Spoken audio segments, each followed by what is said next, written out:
Hi everyone. How are we? I'm Narissa. I'm the co-founder of Filta, though I think most of you know who I am, but thank you very much for joining. Today's conversation is for leaders who are exploring offshore talent, but don't want to sacrifice culture, creative standards, or team cohesion.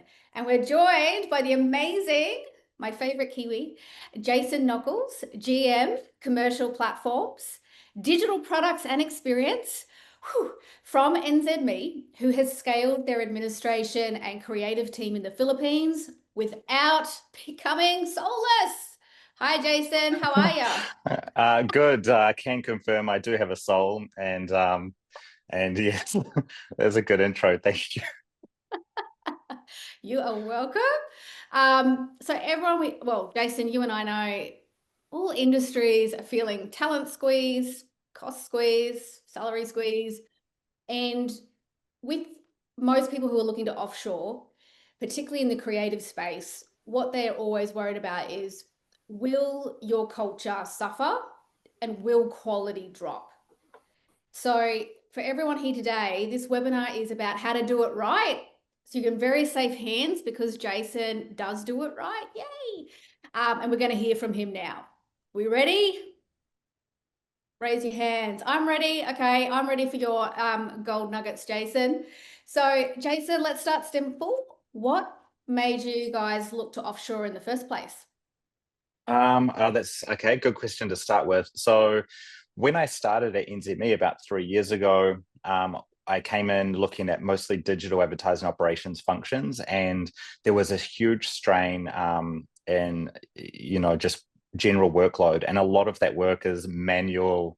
Administrative tasks that were bogging people down. The team was unhappy. They weren't going home on time, and of course, like every person in every company, they want more money, and it was getting really expensive to keep scaling up the team onshore. So as a couple of people resigned, so we didn't disestablish any roles in order to make this happen, but as a couple of people resigned, I said, look, it'll be worse before it gets better, but let's look at offshoring. We can increase our capacity. And so I had done some offshoring in the past. I sort of knew and trusted that model. And that's when we kind of engaged and found Filter. And so it was really about a couple of things. It allowed us the opportunity to reshape our team here in New Zealand in such a way that we were able to create more defined career pathways. So it was really good for splitting out tasks based on seniority and importance for like client spend levels and things like that. And so we could pay our more senior staff more, create that career progression, and then offload some of that really mundane administrative tasks onto some offshore team who could help support us and without it costing us a lot more money. So ultimately, we didn't cost save initially. We spent about the same in our annual budget, but it meant that we were able to increase our capacity by about 50%. And our team were happier as a result because they were going home on time and yeah, they were less stressed out. Wow, that's an amazing stat. That's so cool. That's so good to know. And then with the first creative or the first person you hired offshore, how did it go? Well, so for our first team, that wasn't really like a creative team. We do have some creative people now, but the first teams that we onboarded, it was fine. Actually, that team was so desperate for help that they were willing to do anything. And of course, we augmented this with some automation and things as well. So it wasn't solely using an offshore team to help supplement the work. But it was just so well received, and they were embedded and welcomed into our team immediately. There was no skepticism, at least from that team. I'm not saying it's been smooth rollout every time, but ultimately it's ended well in every case. But yeah, that in that first instance, we just welcomed them in. What I liked is that Filter provided that cultural training. I had experience dealing with staff in the Philippines before, and I could understand the nuances, but having that training for our team, that was quite valuable. Yeah, I think that's what's made all the difference as well. Like particularly with what I've seen is with some of the managers understand it from a commercial perspective, but it's the colleagues in the team who get nervous and they feel so much more equipped and like they were more celebrate, oh, cool, my Filipino colleagues are part of my team rather than could I be losing my job? Yeah, and that's definitely how it's now rolled out. Like they do feel like they are part of the team, absolutely. But there have been, I run multiple teams, and there have been some people whose default has been in defense of this decision, or they don't think it'll work for their team for X, Y, and Z reason, or there's some fear in our employment engagement surveys. We have like anonymous comments, and people, like say that they're terrified I'm going to come in and offshore all their jobs, and it's kind of that's not what I've ever done.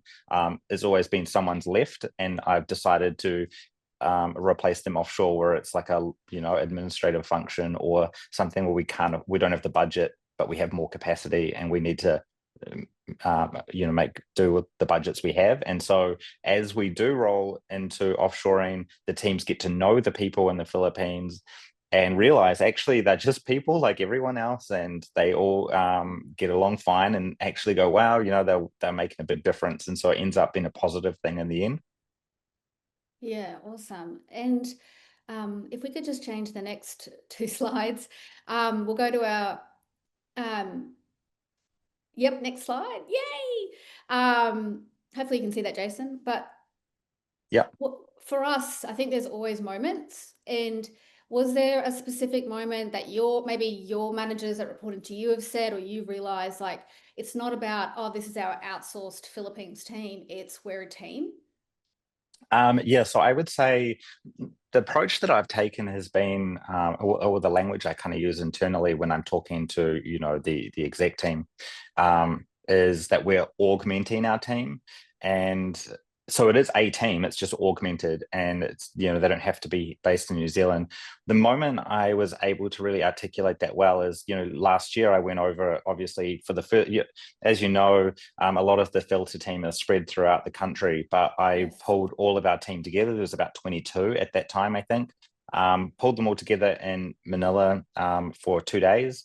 And, we went out for dinner and got to know each other, and we ran some workshops, and I did one-on-one time with every single person and got to know them. And when I came back, I curated a report for the executives to, just show what I've learned and how it's going, but also the role that they play in terms of augmenting our total workforce.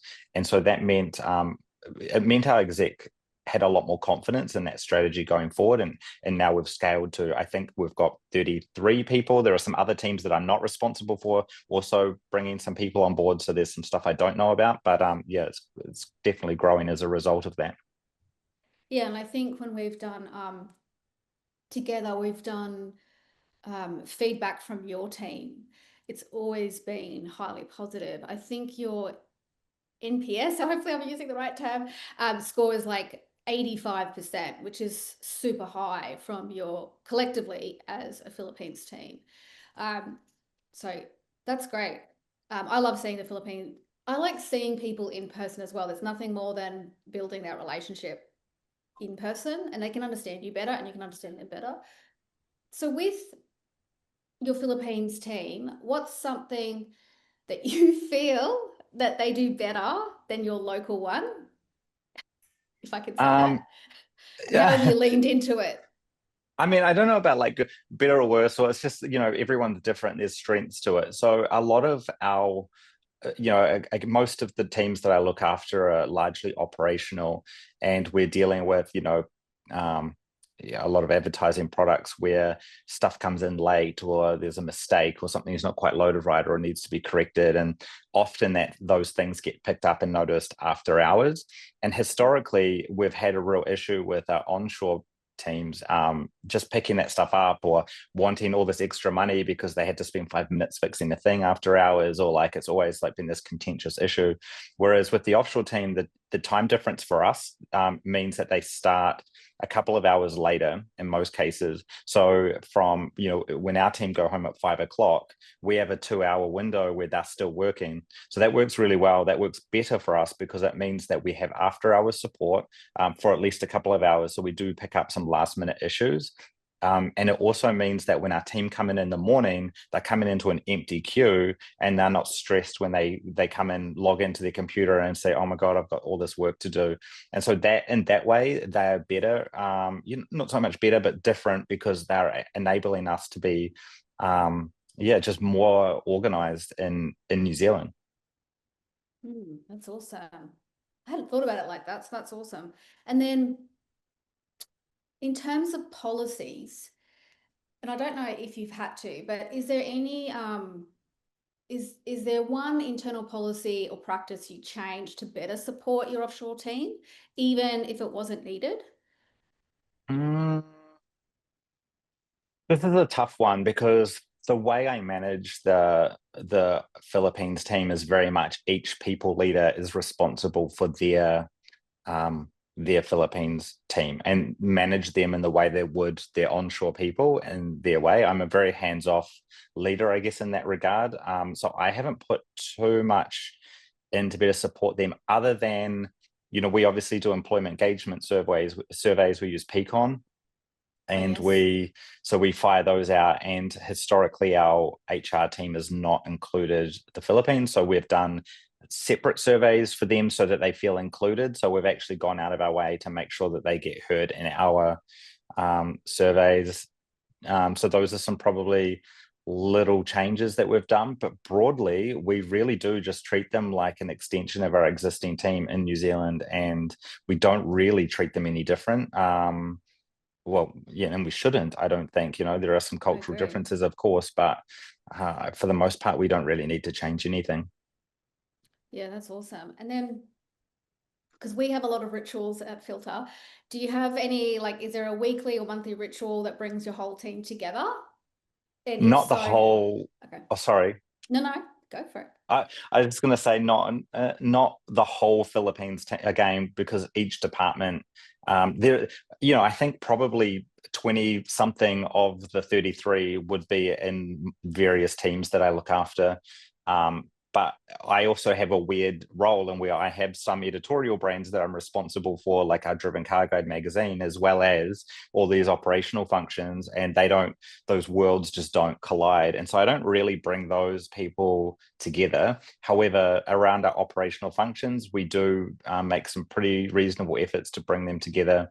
But again, it's more of a smaller team by team basis. So I know our digital ad operations team, who have the biggest offshore team, are the best and most engaged with that. So we do a weekly Friday team catch up with everyone, and we include them in that. So we definitely try and bring them together. And when I went over last year and pulled everyone together, so it's probably more of an annual event. I need to organize one for this year too.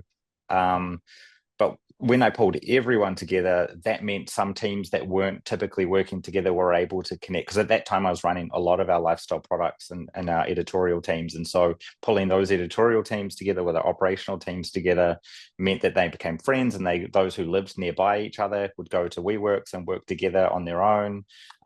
So, stuff like that has been quite cool, but we're pretty ad hoc about how we do it. Yeah, we've implemented recently, and because it was consistent feedback. So we do a town hall once a month. We do point of view. So the whole business has to listen to Efren and I for an hour about topics. But it's really interesting because they ask really tough questions because it's anonymous. We do every fortnight, we do games, which we know the Philippines really enjoy. And that's for like just social fun. And then we do learning and development. So we've found collectively as a global group, everyone's come together and everyone understanding how we all operate a lot better. And then we have one client who does poker every Friday. They do half an hour poker. Um, no one's spending money, by the way. It's all pretend Okay, that's money. all right. Yeah, yeah. But they do it for half an hour, and it's such a team bonding. And I'm always like, your team are crazy, but they love it. It's something they all look forward to. So I think there's lots of Mhm. things that you can do. And then I always think this is really important. Have you created a moment that made your Philippines creatives or team feel proud to be part of NZ Meet? And if so, what Mm, is it? God, I don't know if I'm the person who's created these moments because I'm a little bit removed from the day to day with them. However, I would say that one of our team, Jet is his name, he's a kind of a writer for Driven Car Guide. And it's funny because he's actually probably half of our audience now comes through his content that he writes, his automotive content. Like he is literally Wow. it's tough because our journalists are often test driving vehicles and things, so they're not always producing the volume of content that he's able to, but he's just so good. And so I've only done it once, but I remember sending him a voucher to, I think it was like, $50 or whatever, but it's a lot in the Philippines. And I said, like, I want you to take your girlfriend out for dinner and just thank you, surprise and delight because of just how much he's done. So there are moments like that I think our managers often create for their individual teams, and we give them the license to do that. But the only time I've probably noticed, I look after, Driven Car Guide is kind of like my little side baby that I look after, and um, so I'm a little bit more aware of the work that he's doing, whereas I kind of tend to let the managers look after the other teams. Yeah, I think they do a really good job. You do have one manager who's really good at the training and development side. Okay, So yeah, I think he's very good at, I think every few weeks they do an hour really focused on technical and how to be better. And I know that he's found the level of capability has risen, but also the team get excited because they're like, I'm leveling up my skills to be better at what I do. So I think that's really helpful. But that's lovely. I love this. that's good. I'm learning all this new stuff about the brand. I love it. And you're a funny guy. We were talking about that earlier. I don't What's know. No, you are. For me, you are. What's one way your team uses humor or jokes or culture to stay connected? I know some of them. So there's a girl in our digital ad ops team who loves karaoke, and we know a lot of Filipinos love karaoke. It's their national sport. But she will often like give us songs and joke around in the weekly team meetings, which I think is quite fun. So there's a lot of joking around with that kind of stuff, and just us, I guess, really participating in kind of what they're doing and what their interests are, and making that part of our team culture. So I'd say that's it's kind of like maybe not so much jokes, but it's still kind of fun and funny, and the way that it kind of plays out. And I think that's one example. Again, like all these things, it's like each team I've left operate sort of independently in how they want to run the Philippines team. So I think it's a little bit different for everyone. Some of them are really embedded, like it's almost like they're there in the office with us. In terms of like, I know our subscriber marketing team has two people. I'm not, close to how it works day to day, but you would think that they're in the building with us the way that they're spoken about internally and the way their work gets talked about. So yeah, I don't know what they're doing different, but there's all kinds of stuff happening. Yeah, I didn't know what K-pop. Do you know K-pop, Jason? Yeah, yeah. Thank God. Okay. Okay, we're on the same team. I did not know what K-pop was until our Philippines team introduced. And then Efren and I were like, great, we're going to have to listen to K-pop. We've watched documentaries. I met someone the other day, funnily enough, in New Zealand, who looked like one of those K-pop stars. And I knew that the Filipinos would love it. So straight away I put in the chat like a photo of one of the BTS guys. And they're all like crying, memes. He's releasing a Oh, new no. song. Like they loved it. And the same with our Colombian team. That's how I got introduced to reggaeton. So I feel like Yeah. for us, music has really helped connect because we're all experimenting. And then, yeah, any K-pop dramas.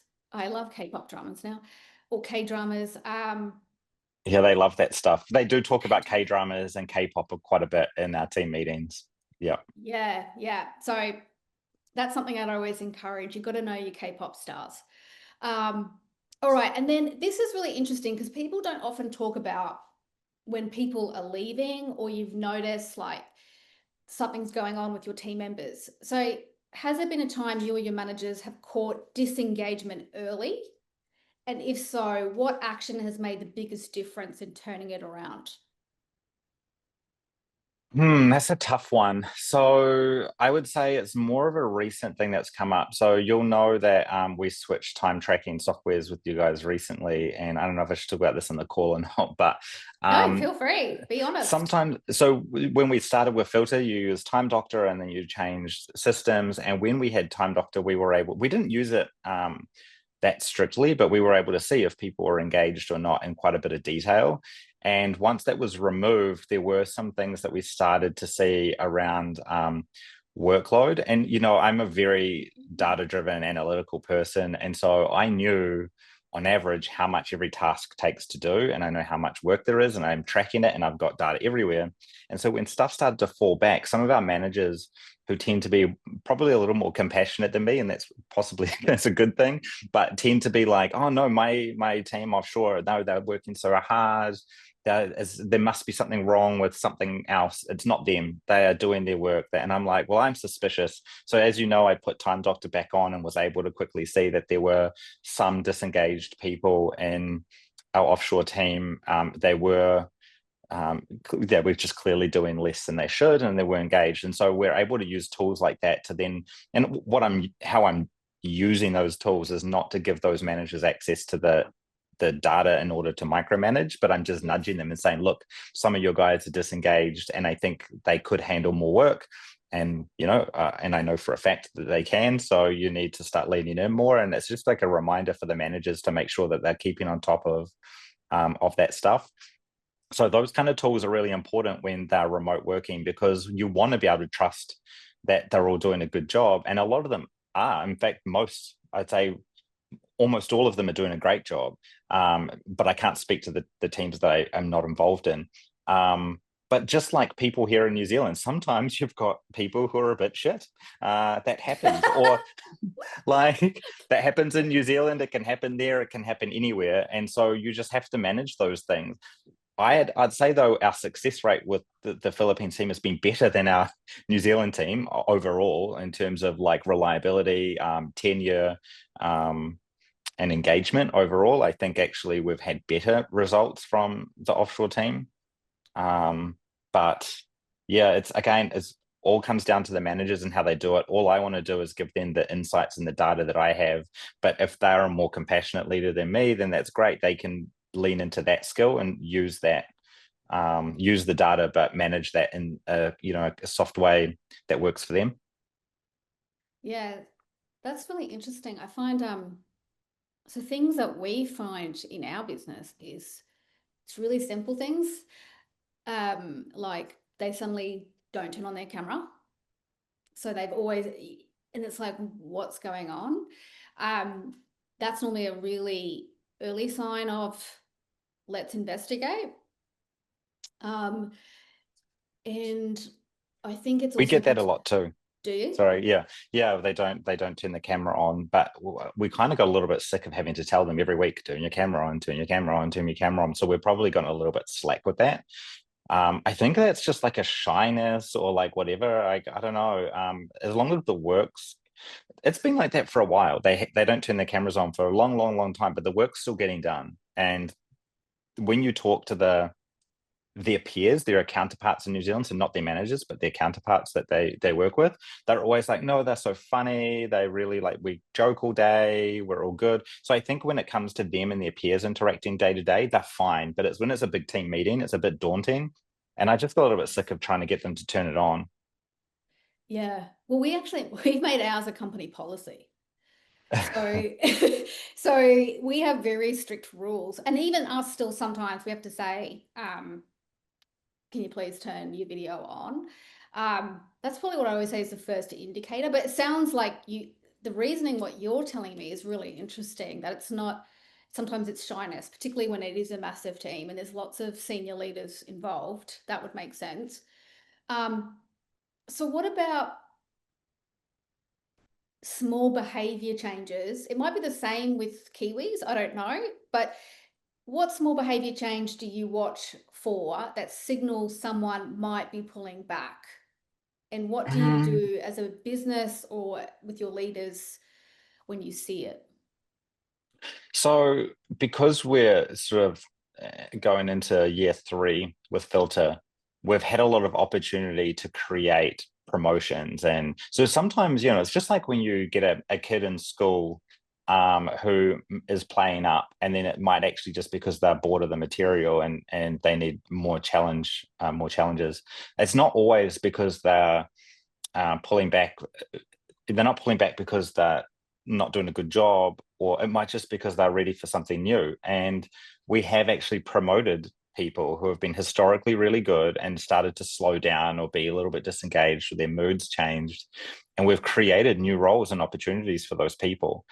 Roles that we thought we would never offshore because it was always meant to be like purely the stuff that we wouldn't do in New Zealand, right? But we ended up with people so good that we actually ended up, when we had vacant roles that we would normally fill in New Zealand, we didn't. We replaced them with some of that team that we had established who had performed really well. So in most cases, when people pull back, it's been a result of, okay, we need to give them more to do and give them more challenges and promote them. And we don't like to just give, perhaps you've talked about this with the group on the call in the past, but they're always looking, they always want more money, like everyone's always asking for more money. It's the bane of my existence as a senior leader in a company like NZME.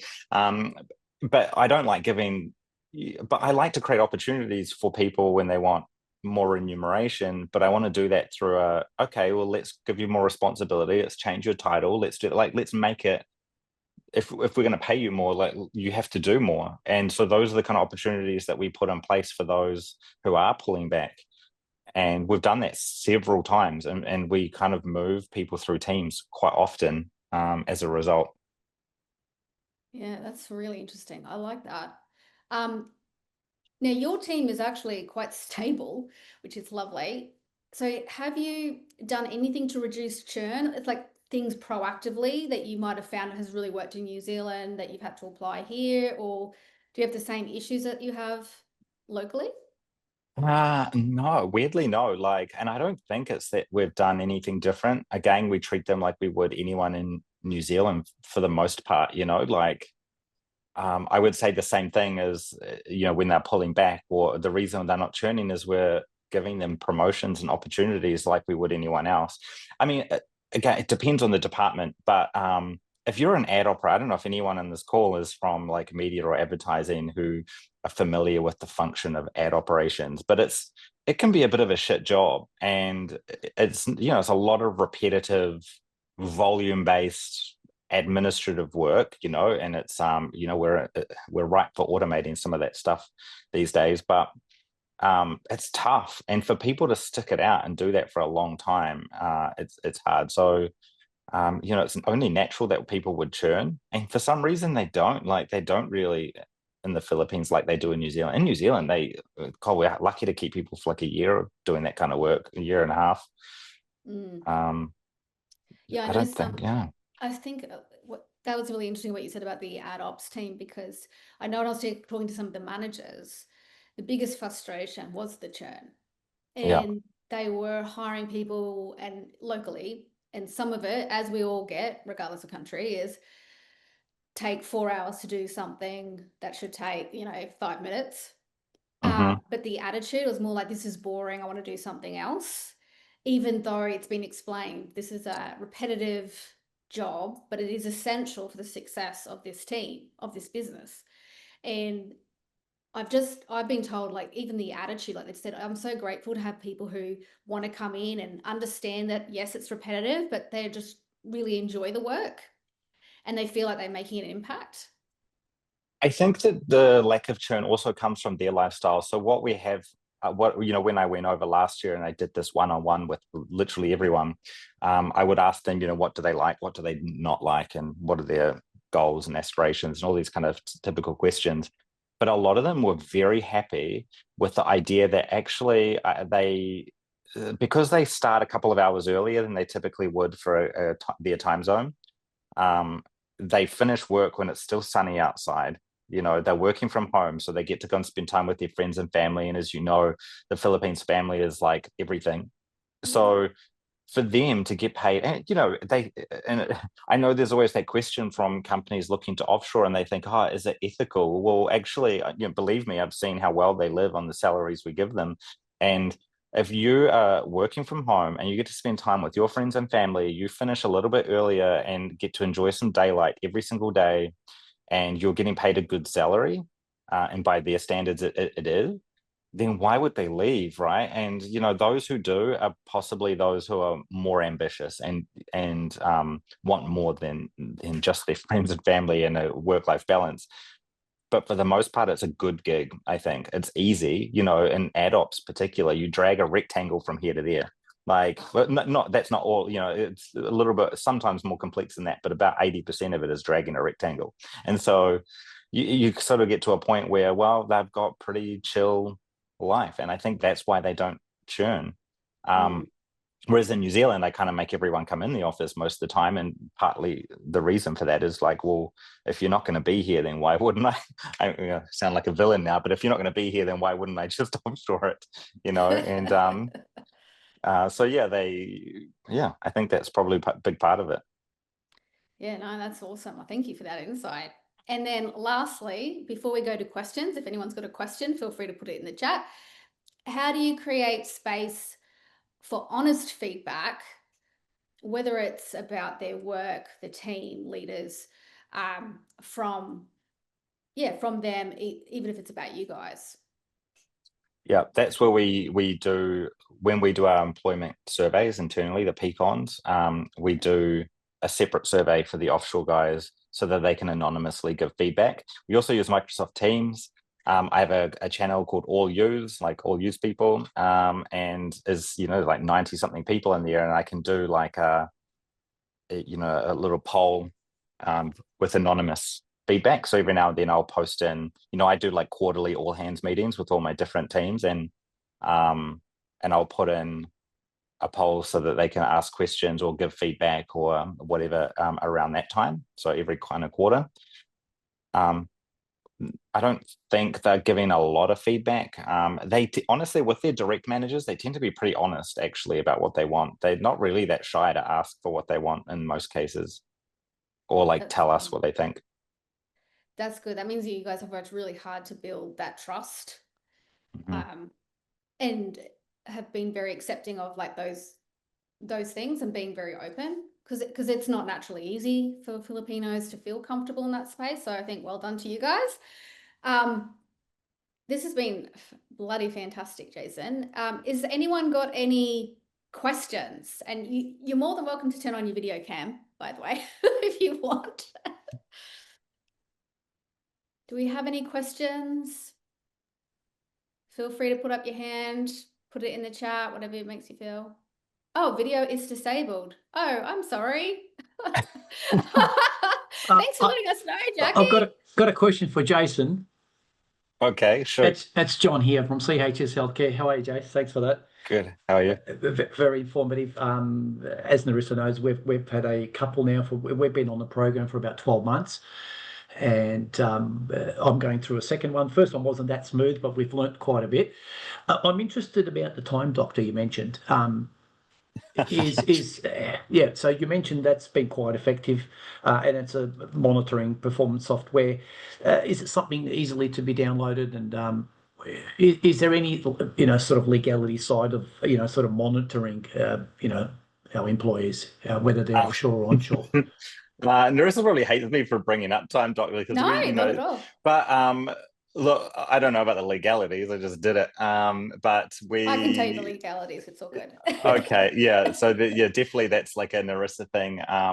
But they Filter make it easy, and they took care of everything, and it's just easy because now I can see idle time, unproductive websites, all that kind of stuff, whether they logged in on time. Again, I don't micromanage them. I don't let my team managers have access to that. I only use it because if someone like kind of mucks around for like 10% of their time here and there, whatever, it's like, well, if the work's getting done, I don't really care. But if it's like 43%, or in one case like 83%, you're like, whoa, that's a red flag. And yeah, I recommend getting it. I think personally, I think Filter should default back to that because it's valuable. Yeah, that's really good feedback. It actually is something that we are looking at putting back in. But yeah, John, not a problem. We can easily install it. What happens is, like anyone, is you just get them to sign a form to say that they acknowledge and they're happy for you to put Time Doctor or similar software on their computer. It's super easy. We do that from a legal standpoint and good to go. No, great. Thanks. And you mentioned earlier, Jason, I'm more a hands-on manager, and I do the induction programs and the training registers myself, and I like to do that because I'd like to get a better feel of our offshore employees from the Philippines, and it helps them build that sort of that closer relationship. And of course, I like to know that I can trust the employees offshore, and there's no doubt we do, but it's good to have it in the back, just maybe for the first 3 months we have this Time Doctor sort of monitoring, as you say, the login time, the idle time, and just know that when we go home at 5 o'clock, the 2 hour, that they are sort of still online, that they are physically logged in, and you can see there's some performance measure there, whatever that is. So Yeah. good. Thanks for that. Thanks for sharing Yeah, that. John, I'm happy to send you some details. So if you want to, great. Thanks. not a problem. And I think the other advantage of this type of software is it's not just to catch people out. It's really interesting to see if there are people who are working overtime consistently. So we've had client staff who are like doing 50, 60 hours a week consistently. And when we had revealed that to the client, they're like, actually, they keep saying they're overworked, and looking at what they're doing, it probably means they need to hire someone else or they're going to quit. So I think That's a good shout. I think it's both agree. ways, like that you're monitoring just to make sure what's actually happening. And we have been talking about rewarding some of those who are doing that in Time Doctor really? already. We've seen there are some, so flicking them like surprise and delight vouchers and things. So I think that's definitely a good call out. Yeah, no, I agree. And what we're looking at too is we're looking at building. It's nearly completed. Actually, we're about to roll it out. A 3-year retention program. So what we want to do is partner with companies about how can we help you retain your staff. And one of them is around, because we understand the Philippines rewards are extremely important. It's even, being on time every day for a month, like little things like that, which is not really part of our culture, but again, it's rewarding good behavior. So that's something that we're looking to roll out, and that'll be behind the scenes. It's no extra cost, by the way. But it'll just be part of what we do to support you. But that's an excellent question, John. Anyone else?